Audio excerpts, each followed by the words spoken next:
And you might be... Bond. James Bond.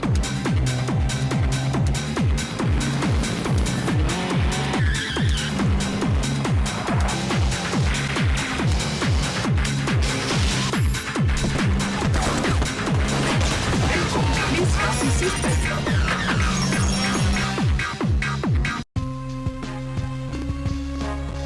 007 Racing was released in the United States in November 21st, 2000, and then in the United Kingdom on November 22nd, 2000. Yep, another release by Eurotechnics, the makers behind Total Driving and Max Power Racing.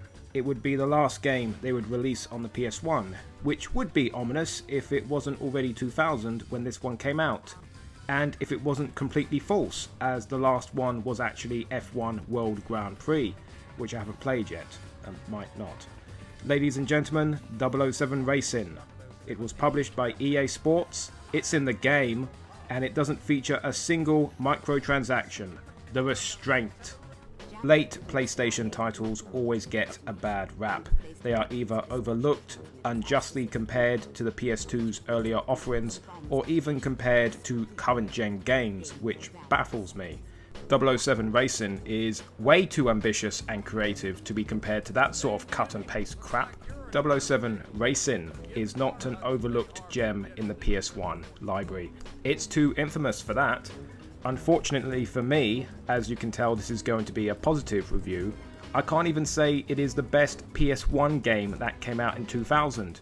Colin McRae Rally 2, Dino Crisis 2, Tony Hawk's Pro Skater 2, Driver 2, Persona 2, SmackDown 2, Medal of Honor Underground, man, a lot of sequels. Oh, and WCW Backstage Assault.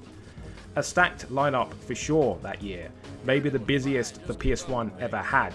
Nah, 007 Racing doesn't have Twisted Metal's variety, Gran Turismo's precision handling, or Driver's tense car chases, but it has enthusiasm for the IP, a Bats sample-based soundtrack, a single player with a story full of fan service, and an underrated multiplayer mode, in my opinion at least.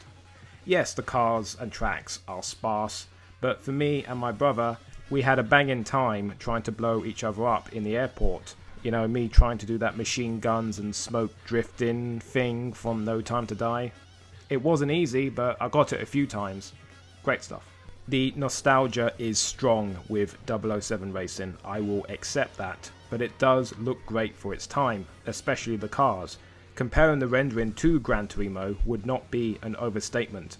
The single-player missions, though finicky at times, are varied, and like I said, the story is great fun for a Bond fan.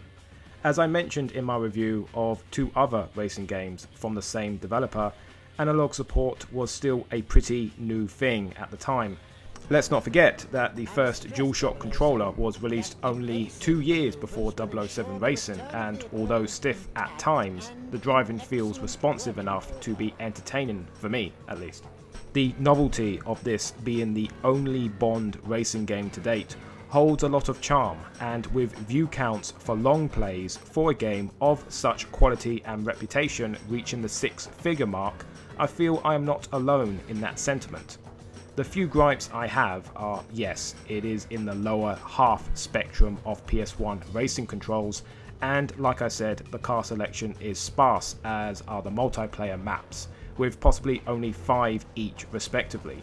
I mean, where's the V8, the Alpine, the Bentley, the Toyota, the DBS, the Citroen?